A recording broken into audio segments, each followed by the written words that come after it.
In a quiet village surrounded by dry, golden fields and rocky hills, there lived a man named Elias. He was once known as one of the strongest men in the area, someone who could carry heavy loads without breaking a sweat and solve problems with his steady hands. But now, life had pushed him to his limits. His wife Lila had passed away 2 years ago after a long illness that drained both their savings and their hope. Since then, Elias had been struggling to raise their young daughter, Mia, all by himself.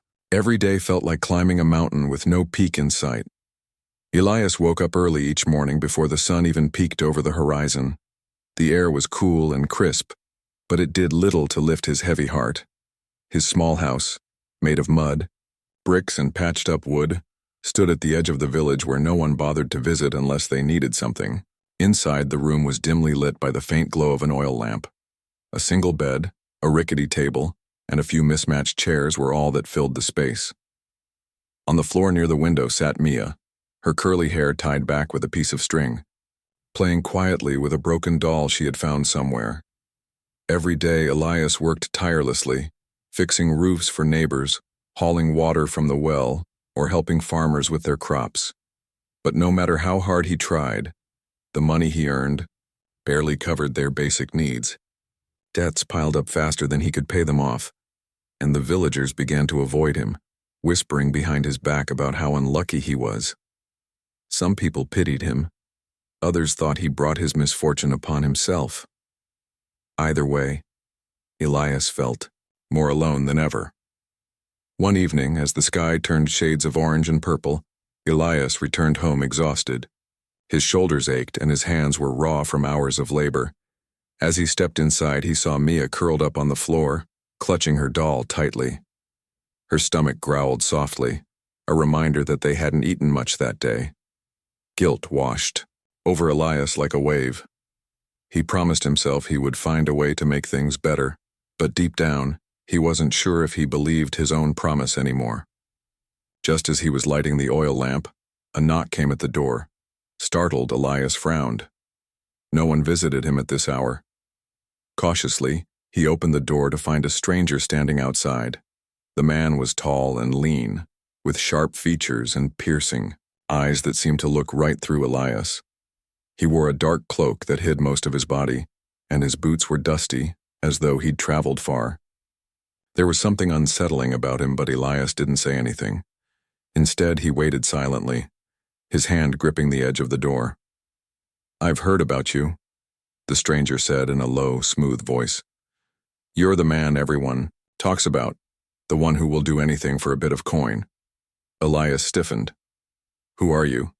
he asked, his voice rough from days of silence. The stranger ignored the question and reached into his cloak. For a moment, Elias tensed, thinking the man might pull out a weapon. But instead he produced a small pouch and tossed it onto the table inside. The sound of coins clinking against each other echoed through the tiny room. Elias glanced at the pouch, then back at the stranger, confusion etched across his face. "That's yours," the stranger said calmly, "if you do what I ask." Elias hesitated. Money was tempting, desperately so, but something about this man made his skin crawl. Still, curiosity got the better of him. "What do you want me to do?" he asked cautiously. The stranger leaned closer, lowering his voice. "There's a woman and her son living on the outskirts of the village. Settlers. They don't belong here, and they're causing trouble. I need you to take care of them." Elias's heart sank. Take care of them? What did that mean exactly? Before he could ask, the stranger continued. "Make it look like an accident. No one will suspect you. Do this, and not only will you keep the gold, but I'll clear your debts too. You'll never have to worry about feeding your girl again." For a moment, Elias couldn't breathe. The offer sounded too good to be true. Clear his debts? Feed Mia properly? Give her a chance at a better life? It was everything he wanted. Everything he dreamed of. Yet the idea of harming innocent people twisted his stomach into knots. He opened his mouth to refuse, but the words wouldn't come. Instead, he nodded slowly, unable to meet the stranger's gaze.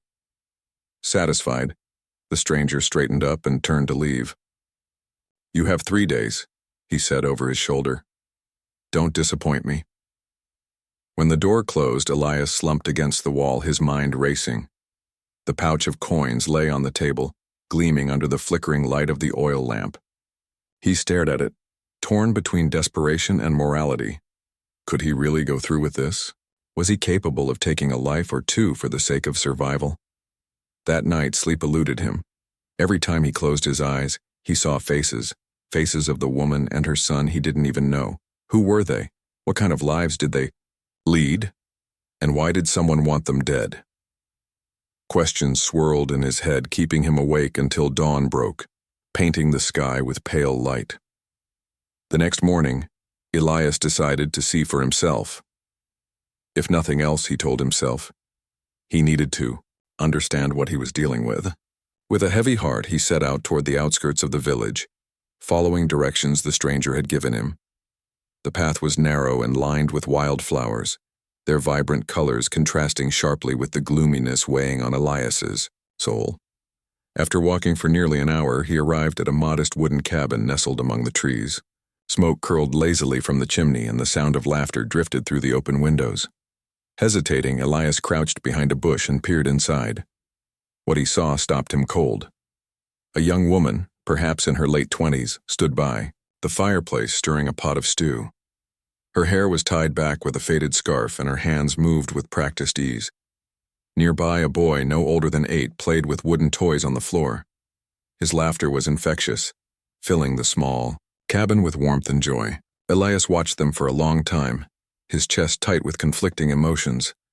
They looked so ordinary, so happy. The woman hummed a tune as she cooked, while the boy built imaginary castles with his blocks. There was nothing threatening about them, nothing that suggested they deserved harm. In fact, they reminded Elias of what he used to have, a family, a home, a sense of belonging. As the sun dipped below the horizon, casting long shadows across the land, Elias finally forced himself to leave. He didn't speak to them, didn't reveal his presence. But as he walked back to the village, the image of the smiling boy lingered in his mind, haunting him. That night, as he lay awake staring at the ceiling, Elias realized he couldn't shake off the feeling that he was being asked to destroy something precious, something he himself had lost and desperately missed. The next morning, Elias woke up feeling heavier than ever. The image of the woman and her son kept replaying in his mind, like a song he couldn't stop humming. He tried to tell himself it was none of his business. They were strangers after all, but their faces wouldn't leave him alone.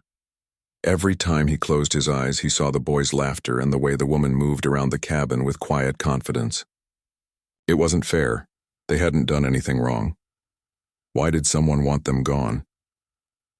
Elias spent most of the day pacing back and forth in his tiny house. Mia played quietly on the floor, but even her cheerful chatter couldn't distract him. His thoughts kept returning to the stranger's offer. Clearing his debt sounded too good to pass up, but at what cost? Could he really take innocent lives just to save his own family? Each step he took felt like another weight being added to his already burdened shoulders. By late afternoon, Elias decided he needed answers. If he was going to make a decision, he had to know more about the people he was supposed to hurt. So once again, he set out toward the cabin on the outskirts of the village. This time, though, he didn't hide behind bushes or sneak around. Instead, he walked boldly up to the front door, his heart pounding so loudly he was sure they could hear it. When the woman opened the door, she looked surprised to see him standing there. She was younger up close, with soft brown eyes that seemed kind but cautious. "Can I help you?" she asked, her voice steady but guarded. Elias hesitated, suddenly unsure of what to say. He cleared his throat, trying to sound confident. "I'm new to the area. Just thought I'd introduce myself." The woman studied him for a moment before nodding slowly. "Well, welcome," she said with a polite smile. "My name is Clara, and this is my son, Samuel."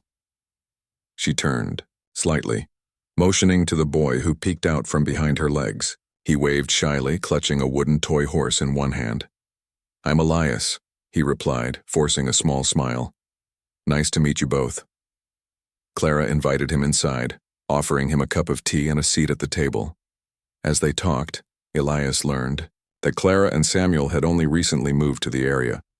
Her husband had passed away a few years ago, leaving her to fend for herself and her son.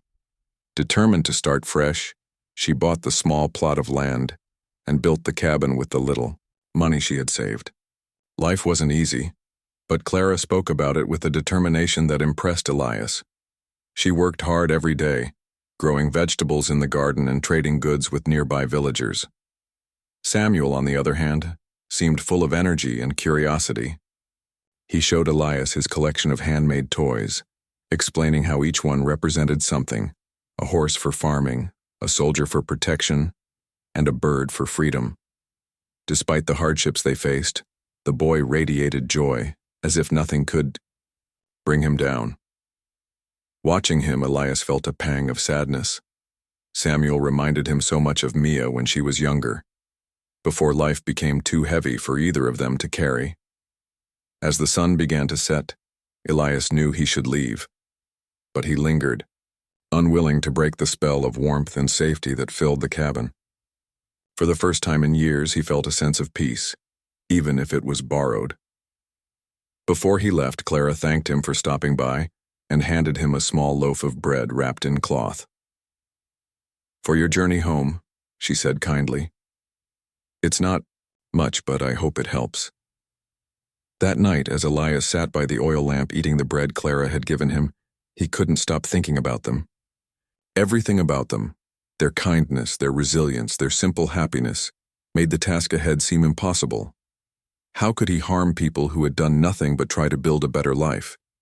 Yet the alternative was equally unbearable. Without the stranger's gold, he would never be able to provide for Mia. Debt collectors were already knocking on his door, threatening to take everything he owned. What choice did he really have? Over the next few days, Elias returned to the cabin several times. At first, he told himself it was part of his plan, to learn more about them, to find the best way to complete his mission. But deep down, he knew the truth. He liked spending time with Clara and Samuel. They welcomed him without judgment, treating him like an old friend rather than a stranger. Slowly, he began helping them around the farm, fixing fences, carrying water, stacking firewood. In return, Clara shared meals with him and listened patiently as he talked about his struggles. She never asked prying questions, but her presence was comforting, like a balm for his weary soul. One afternoon, while working in the garden with Samuel, Elias found himself opening up in ways he hadn't expected. The boy asked him why he came to visit so often, and before Elias could think better of it, he blurted out the truth. Well, part of it anyway. He told Samuel about his debts, about how hard it was to take care of Mia, and about the stranger who had offered him money to do something terrible. He didn't mention Clara and Samuel specifically, but the implication hung heavy in the air. To his surprise, Samuel didn't recoil in fear or anger. Instead, he looked up at Elias with wide, trusting eyes. "You're not bad, are you?" "The boy said softly. "You've helped us so much." Those words hit Elias like a punch to the gut. Tears welled up in his eyes, but he blinked them away quickly, pretending to focus on pulling weeds. How could a child see the good in him when he himself struggled to believe it? For the rest of the day, Samuel stayed close to him, chattering happily about his dreams of becoming a farmer like his father. Listening to him, Elias felt a flicker of hope, a fragile, fleeting thing, but hope nonetheless. That evening, as Elias walked home under a sky painted with stars, he realized he couldn't go through with the stranger's plan. Not anymore. Clara and Samuel weren't just strangers. They were people, real and alive, with hopes and dreams of their own. Hurting them would destroy whatever shred of humanity he had left. But knowing what he had to do didn't make it any easier. The stranger wouldn't just let him walk away. There would be consequences, dangerous ones, and Elias wasn't sure he was ready to face them. Back at his house, Elias stared at the pouch of coins sitting on the table. The gold gleamed mockingly in the lamplight, a reminder of everything He couldn't have unless he crossed a line he wasn't sure he could come back from. He clenched his fists, frustration bubbling inside him. Why did life have to be so cruel? Why did he always have to choose between survival and morality? Mia stirred in her sleep, mumbling something incoherent. Elias glanced at her, his heart aching. She deserved a better father, a better life. But how could he give her that without losing himself completely? The question haunted him as he lay down on the floor, staring at the ceiling until exhaustion finally claimed him. The next morning, Elias made a decision. He would confront the stranger and tell him the truth, that he couldn't go through with the job. It was risky, maybe even foolish, but he couldn't live with the guilt of harming innocent people. Gathering his courage, he marched to the spot where the stranger had first approached him. To his dismay, the man was already waiting, his expression dark and impatient. "You're late," the stranger growled, stepping closer.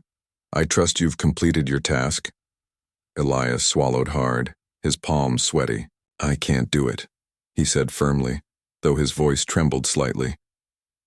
"I won't hurt them." The stranger's eyes narrowed dangerously. "You don't have a choice," he spat. "If you won't finish the job, someone else will. And, trust me, they won't be as merciful as you might have been." Fear gripped Elias like icy fingers, but he stood his ground. "Then let them come," he said, surprising even himself with his defiance. "But I won't be part of this." For a long moment the stranger stared at him, his jaw tightening.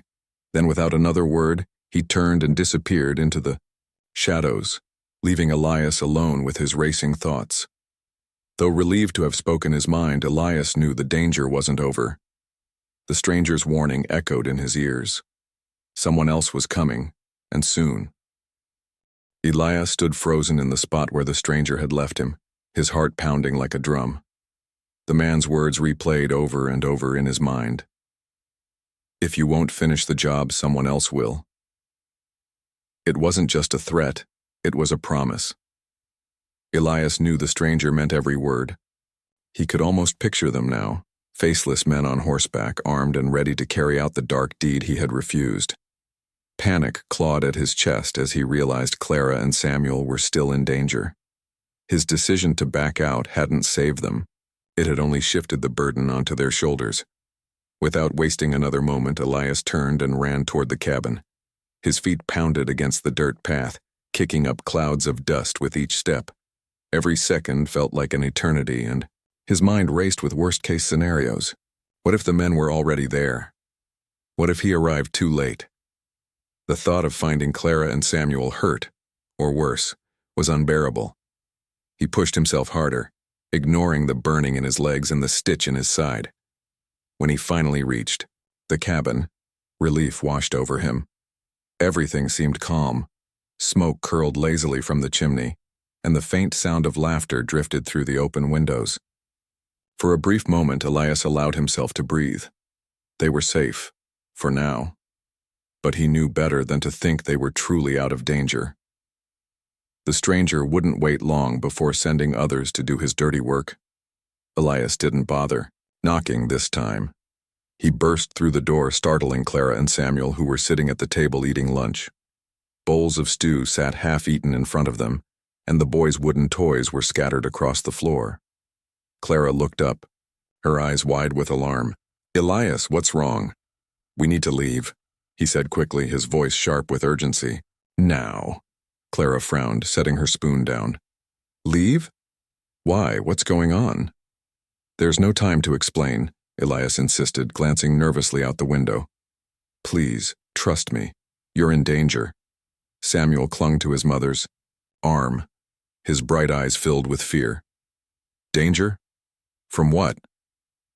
"I'll tell you everything later," Elias promised, grabbing a sack from the corner of the room. "But right now we have to go. Take only what you can carry." Clara hesitated, clearly torn between trusting Elias and questioning his sudden panic. Finally she nodded and began gathering essentials, a change of clothes for herself and Samuel, some food, and a small bundle of herbs. Meanwhile, Elias moved around the cabin, blowing out the lanterns and covering the fire in the hearth with dirt to make it look like no one was home. Every instinct told him to hurry, but he forced himself to stay calm for Clara and Samuel's sake. Within minutes, they were ready. Clara slung the sack over her shoulder while holding Samuel's hand tightly. Elias led the way, scanning the horizon for any signs of trouble. The sun hung low in the sky, casting long shadows across the land. Though beautiful, the scene felt ominous to Elias, as though the world itself was holding its breath. They walked, briskly, sticking to narrow paths and avoiding main roads. Clara kept pace beside him, her face pale but determined. "Elias," she whispered after a while, "will you at least tell me why we're running?" He hesitated, unsure how much to reveal. How could he explain that he had been sent to kill her and her son? That he had chosen to protect them instead, knowing full well it put all their lives at risk? Taking a deep breath, he decided honesty was the only option. "Someone wanted me to harm you," he admitted quietly. "I refused, but they'll send others. I don't know when or how many, but we can't stay here." Clara stopped walking, her grip tightening on Samuel's hand. "You were supposed to hurt us?" she asked, her voice trembling. "Why?" "It doesn't matter why," Elias replied, shaking his head. "What matters is that I couldn't do it. Not to you. Not to anyone." For a long moment, Clara stared at him, her expression unreadable. Then, to his surprise, she nodded. "Thank you," she said simply, her voice steady despite the tears glistening in her eyes. "For choosing differently." The trio continued moving, putting as much distance between themselves and the cabin as possible. As night fell, they found shelter in a dense cluster of trees near a stream. The air grew cooler and the forest came alive with the sounds of crickets and rustling leaves. Elias built a small fire using dry twigs and branches, careful not to let the flames grow too high. They huddled close together, sharing the warmth and the little food Clara had packed. Samuel leaned against his mother, his eyelids drooping with exhaustion. "Are we safe now?" he murmured sleepily. "For tonight," Elias assured him, though he wasn't entirely sure it was true. "Get some rest. We'll figure out what to do tomorrow." As the boy drifted off to sleep, Clara wrapped an arm around him protectively. She turned to Elias, her gaze soft but probing. "Why did you save us?" she asked softly. "You barely know us." Elias stared into the fire, the flickering light casting shadows across his face.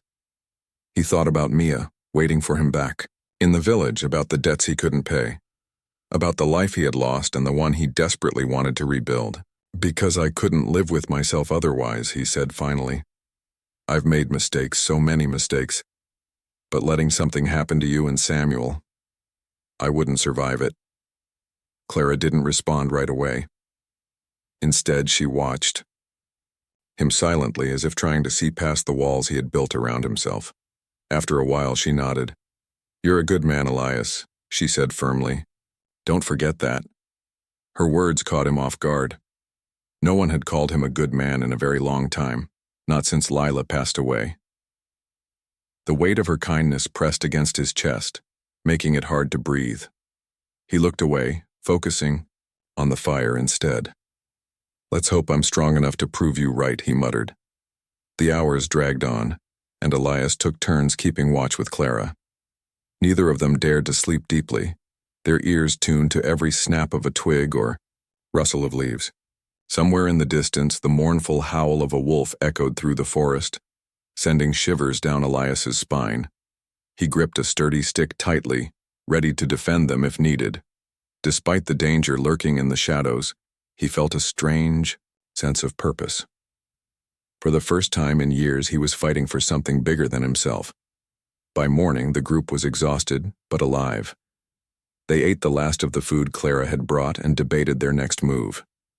Staying hidden wasn't a permanent solution. They needed a plan. Elias suggested heading to a nearby town he'd heard about, one far enough away that the stranger's reach might not extend. It was risky, but staying in the wilderness was even riskier. As they packed up their makeshift camp, Samuel tugged on Elias's sleeve. "Will we be okay?" he asked, his big brown eyes searching for reassurance. Elias knelt down to meet the boy's gaze. "Yes," he said firmly, forcing a smile. "We'll be okay, I promise." And for the first time, he believed it. The journey to the nearby town was long and grueling. The path wound through dense forests, over rocky hills, and across wide-open fields where the wind whipped at their faces. Elias led the way, his eyes constantly scanning the horizon for any sign of danger. Clara followed closely behind, her hand firmly holding Samuel's. Despite their exhaustion, none of them dared to slow down. Every rustle of leaves or distant sound made them jump, their nerves stretched thin like a thread about to snap. By midday, hunger gnawed at their stomachs. They had finished the last of their food earlier that morning, and the thought of finding something edible along the way seemed impossible. Samuel began to lag behind, his small legs struggling to keep up with the pace. Clara stopped frequently to check on him, brushing dirt from his cheeks and whispering words of encouragement. Elias felt a pang of guilt every time he glanced back at them. He had promised to protect them, but so far, all he had done was drag them deeper into uncertainty. As the sun climbed higher in the sky, the heat became unbearable. Sweat dripped down Elias's forehead, stinging his eyes as he trudged forward. Finally, they reached a shallow stream cutting through the landscape like a ribbon of silver. The water sparkled invitingly under the sunlight, and without hesitation, they dropped to their knees to drink. The cool liquid revived them slightly, washing away some of the fatigue that clung to their bodies. While Clara tended to Samuel, Elias wandered a short distance upstream, hoping to find berries or anything else they could eat. His search turned up nothing useful, just thorny bushes and dry grass, but he did spot a cluster of mushrooms growing near the base of a tree. He hesitated, unsure if they were safe to eat. Hunger won out over caution, and he carefully plucked a few, bringing them back to show Clara. "These might be okay," he said uncertainly, holding them out for her inspection. "Do you recognize them?" Clara studied the mushrooms closely, her brow furrowed in concentration. After a moment, she shook her head. "I'm not sure. It's risky." Elias sighed, frustration bubbling inside him. "We can't just sit here and starve." "No," Clara agreed, her voice firm. "But we also can't risk getting sick or worse. Let's keep moving. Maybe we'll find something else." Reluctantly, Elias tossed the mushrooms aside and helped Clara lift Samuel to his feet. As they continued walking, the boy leaned heavily against his mother, his energy nearly depleted. Elias wished he could carry him, but his own strength was fading fast. Each step felt heavier than the last, and the weight of responsibility pressed down on him like a stone. Hours later, as the sun dipped below the horizon, they stumbled upon an abandoned barn nestled in a clearing. Its wooden walls were weathered and cracked, and part of the roof had collapsed, but it offered shelter from the cold night ahead.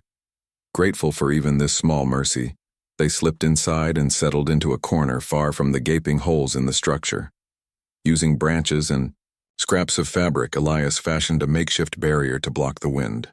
Clara wrapped Samuel in her shawl, rocking him gently until his breathing slowed and he fell asleep. For a while, neither Elias nor Clara spoke. They sat side by side, listening to the sounds of the night, the chirping of crickets, the occasional hoot of an owl, and the soft rustling of leaves outside. The silence between them wasn't uncomfortable. Instead, it felt like a shared understanding, a quiet acknowledgement of everything they had endured together. Finally, Clara broke the stillness. "Do you think we'll make it?" she asked softly, her voice barely above a whisper. Elias stared into the darkness, his mind racing. He wanted to reassure her, to tell her everything would be fine. But the truth was, he didn't know. The stranger's men could be anywhere, closing in on them without warning. Even if they reached the town, there was no guarantee they'd be safe. Still, he forced himself to sound confident. "We have to believe we will," he replied. "Giving up isn't an option." Clara nodded, though her expression remained troubled. You've done so much for us already, she said after a pause. More than I ever expected. I don't know how to thank you. You don't need to thank me, Elias said quickly, shaking his head. I owe you, for trusting me, for letting me stay with you. If anything happens to you or Samuel. His voice trailed off, unable to finish the sentence. The thought of failing them was too painful to bear. Clara placed a gentle hand on his arm, startling him. Her touch was warm and reassuring, a reminder that he wasn't alone in this fight. We're stronger together, she said firmly. Whatever comes next, we'll face it as a family. The word family struck Elias deeply. It had been so long since he'd felt part of one. Lila and Mia were all he had left, but now sitting here with Clara and Samuel, he realized how much he needed this connection. For the first time in years, he allowed himself to hope, not just for survival, but for something more. A chance to start over, to build a life worth living. The next morning brought fresh challenges. The air was colder, and frost clung to the ground like a thin white blanket. Samuel woke up shivering, his teeth chattering as Clara wrapped him tightly in her arms. Elias built a small fire using twigs and dried leaves, coaxing the flames to life with careful breaths. The warmth helped, but it wasn't enough to fully chase away the chill. As they prepared to leave the barn, Elias noticed tracks in the mud. Outside, boot prints, large and deep, leading toward the direction they needed to go. His heart sank. Someone had passed through recently, and based on the size of the prints, it wasn't just one person. Fear gripped him, tightening around his chest like a vice. He knelt down to examine the tracks more closely, his fingers brushing against the damp earth. How old do you think these are? Clara asked, her voice tense. Hard to say, Elias admitted, standing up. Could be hours, maybe less. We need to move faster. They quickened their pace, sticking to the edges of the forest whenever possible to avoid being seen. The tracks continued to appear intermittently, always heading in the same direction. With each sighting, Elias's anxiety grew. Whoever these people were, they weren't far behind. By late afternoon, they reached the outskirts of the town Elias had mentioned. Smoke curled lazily from chimneys, and the faint hum of voices carried on the breeze. Relief washed over him as he gazed at the cluster of buildings in the distance. They were close now, so close. But before they could celebrate, a shout rang out from behind them. Turning sharply, Elias saw 3 riders emerging from the trees, their horses kicking up clouds of dust. His blood ran cold. The men wore dark cloaks, their faces obscured by shadows. One of them pointed directly at them, his voice sharp and commanding. There they are, don't let them escape. Panic surged through Elias, but he forced himself to act. Run, he yelled, grabbing Clara's hand and pulling her forward. Samuel stumbled but managed to keep up, his small legs pumping furiously as they sprinted toward the town. The riders closed in quickly, their horses galloping with terrifying speed. Arrows whizzed past them, embedding themselves in the ground inches away. Elias shielded Clara and Samuel with his body, urging them to keep moving. His mind raced, searching for a way to lose their pursuers. Spotting a narrow alley between 2 buildings, he veered sharply, dragging them into the shadows. Stay here, he whispered urgently, pressing them against the wall. Don't move until I come back. But Clara started to protest, but Elias cut her off with a firm look. I'll lead them away, he said, trust me. Before she could argue further, he darted back into the open, waving his arms wildly to catch the attention of the riders. Over here, he shouted, his voice echoing through the streets. Come and get me! The men hesitated for a split second before spurring their horses after him.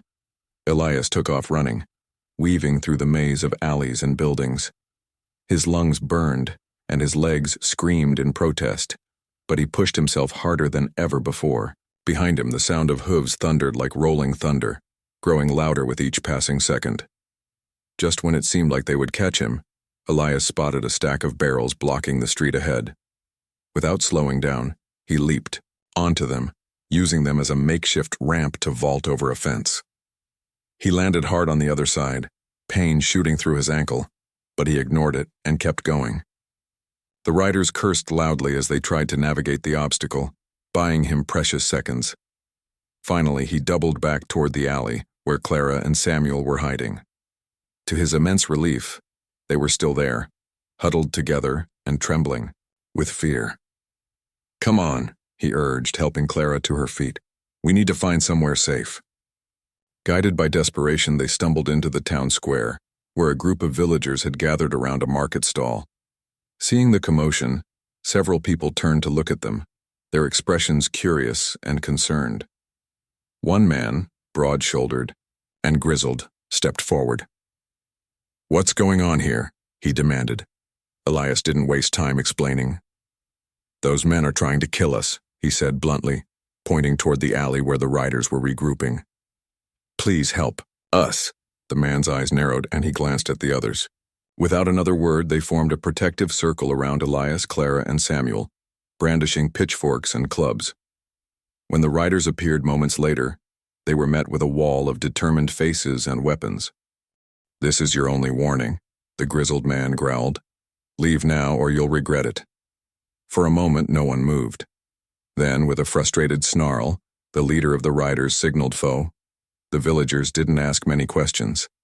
They simply took Elias, Clara, and Samuel under their protection, leading them to a small inn at the edge of the town square. The innkeeper, an older woman with kind eyes and a no-nonsense demeanor, ushered them inside without hesitation. "You look like you've been through hell," she said as she handed them blankets and steaming mugs of tea. "Rest here tonight. We'll figure out what to do in the morning." Grateful but still shaken, they settled into a corner of the common room, where a fire crackled softly in the hearth. Samuel curled up on a bench, his head resting on Clara's lap, while Elias sat nearby, staring into the flames. His ankle throbbed painfully from the jump over the fence, but he barely noticed. His mind was elsewhere, replaying the events of the day, wondering if they were truly safe now. Clara watched him closely, her expression thoughtful. "You're hurt," she said finally, nodding toward his swollen ankle. "It's nothing," Elias replied quickly, brushing off her concern. But Clara wasn't convinced. She stood up, gently lowering Samuel onto the bench, and walked over to the innkeeper. After a brief conversation, she returned with a bowl of warm water, clean cloths, and a jar of salve. "Let me see it," she insisted, kneeling in front of him. Elias hesitated, unused to such care and attention. For years he had carried his burdens alone, pushing people away rather than letting them help. But something about Clara's persistence and the quiet determination in her eyes made him relent. Slowly, he rolled up his trouser leg, revealing the bruised and swollen skin. Clara worked carefully, cleaning the wound and applying the salve with gentle hands. Her touch was soothing, almost comforting. And for the first time in days, Elias allowed himself to relax. When she finished, she wrapped his ankle tightly with a strip of cloth and sat back, studying him intently. "You've done so much for us," she said softly. "Why?" Elias looked away, unsure how to answer. He thought about Mia waiting for him back in the village, about the debts that weighed him down like chains. But most of all, he thought about the choice he had made, the moment he decided to protect Clara and Samuel instead of harming them. It wasn't a decision born out of logic or self-interest. It came from somewhere deeper, a part of him he hadn't realized still existed.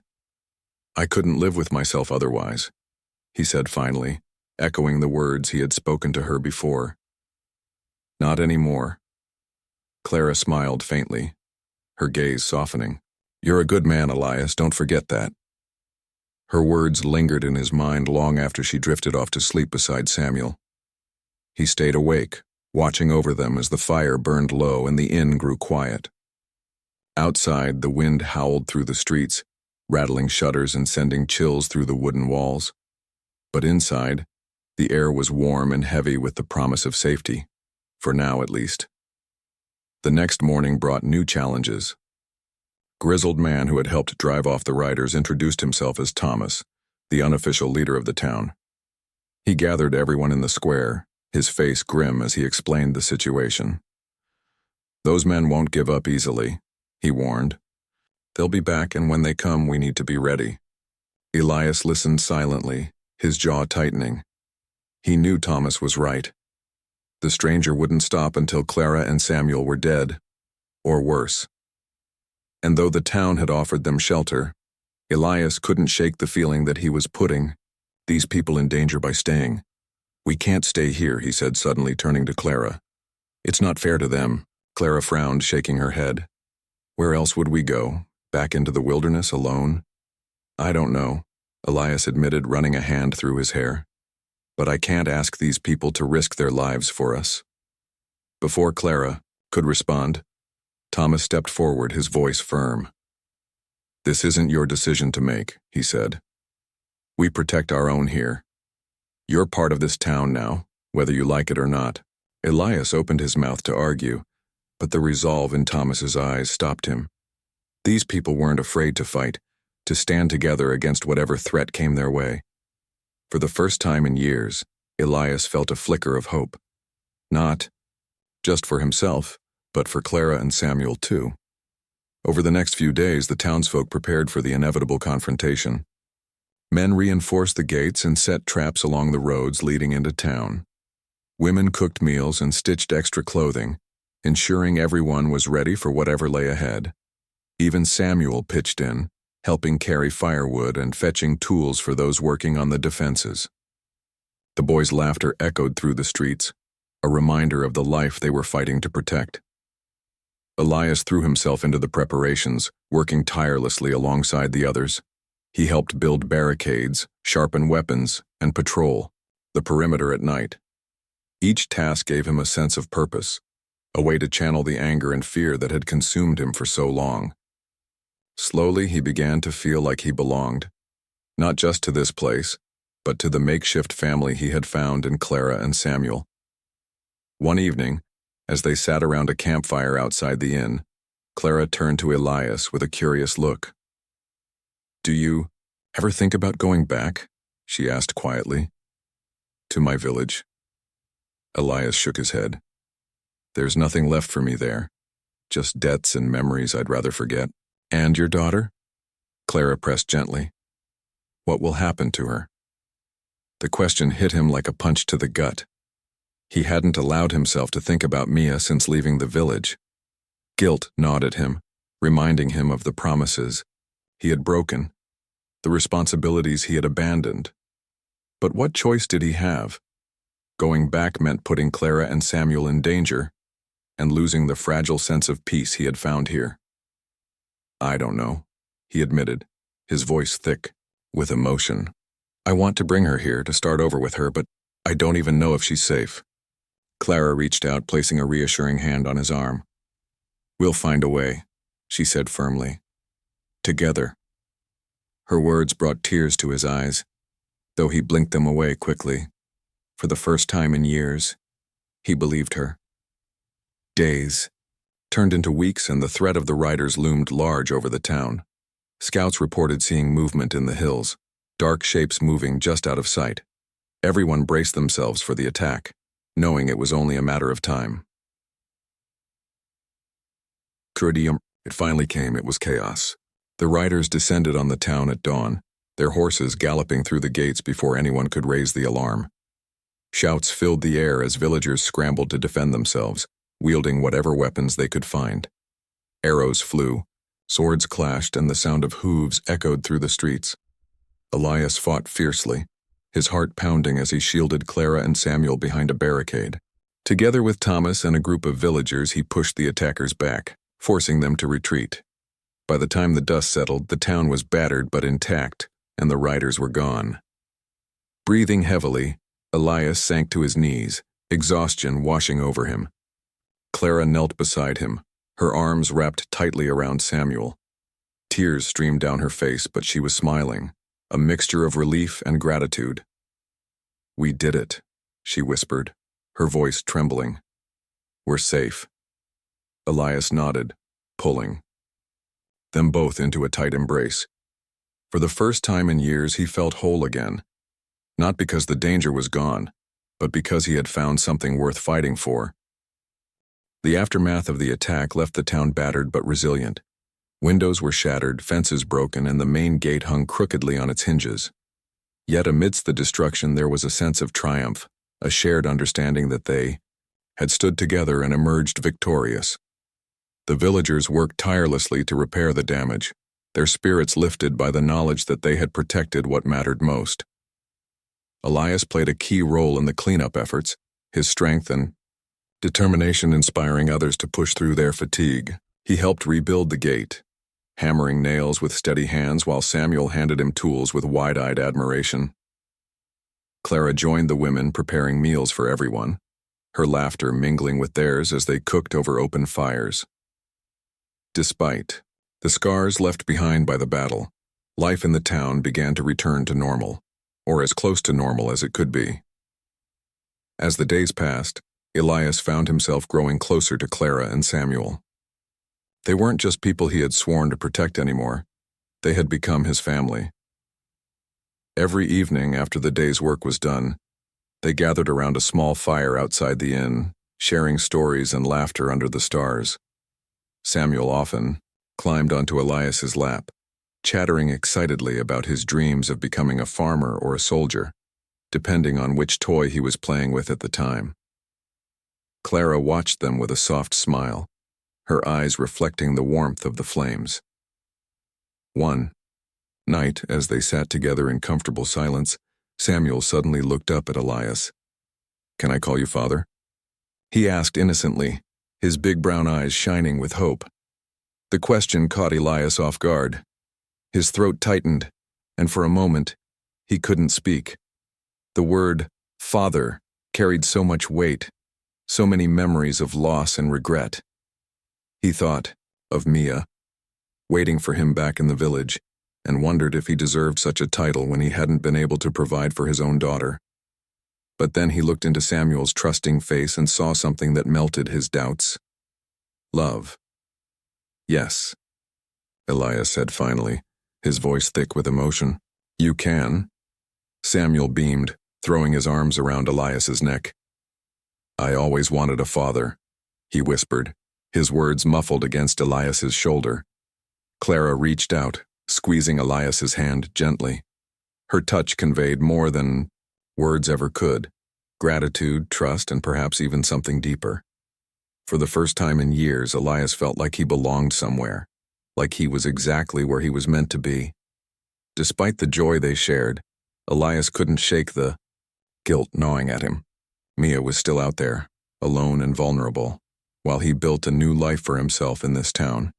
He knew he couldn't stay here forever without finding a way to bring her to safety. It wasn't fair to leave her behind, not when she needed him most. One morning, he approached Thomas, who was overseeing repairs to the town's defenses. "I need to go back," Elias said bluntly. "For my daughter." Thomas frowned, studying him carefully. "It's risky," he warned. "Those men are still out there, watching. If you leave now, you might lead them straight here." "I'll be careful," Elias promised. "I won't let them follow me." Thomas hesitated, clearly torn between duty and compassion. Finally, he nodded. "Take 2 men with you," he said firmly. "Just in case." Grateful for the support, Elias accepted the offer and set out the next day with 2 trusted companions. The journey back to his old village was tense and exhausting, each step weighed down by fear and anticipation. When they finally arrived, the sight of his tiny house brought a lump to his throat. It looked smaller than he remembered, its walls crumbling and roof sagging under years of neglect. Inside, Mia was sitting on the floor, her curly hair tangled and her clothes dirty. She looked thinner, paler, but her eyes lit up the moment she saw him. "Papa!" she cried, running into his arms. Elias held her tightly, tears streaming down his face. "I'm sorry," he whispered, stroking her hair. "I'm so sorry." He explained everything: the stranger, the job he refused, the new life he had built, and told her about Clara and Samuel. To his relief, Mia didn't hesitate. "Let's go," she said simply, grabbing her few belongings. "I want to meet them." The return trip was slower, with Mia walking alongside them, but no less perilous.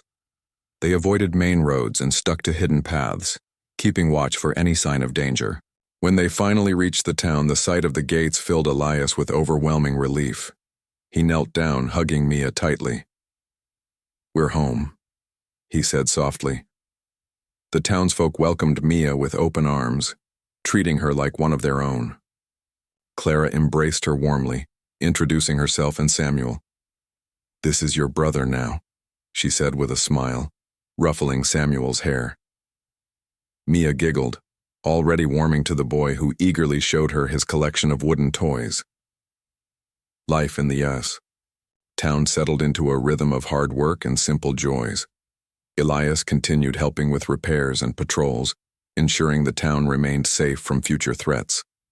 Clara taught Mia how to cook and sew, while Samuel and Mia explored the fields together, laughing and chasing butterflies. Slowly but surely, the pieces of their fractured lives began to fit together, forming something whole and beautiful. One evening, as they sat around the fire, Elias looked at the faces glowing in the flickering light. Clara's gentle smile, Samuel's boundless energy, Mia's quiet strength. It all felt like a miracle he never thought possible. He realized then that redemption wasn't about erasing the past. It was about building a better future, one choice at a time. "We did it," he murmured, almost to himself. Clara leaned her head against his shoulder, her voice soft. "Yes, we did." And for the first time in years, Elias truly believed it.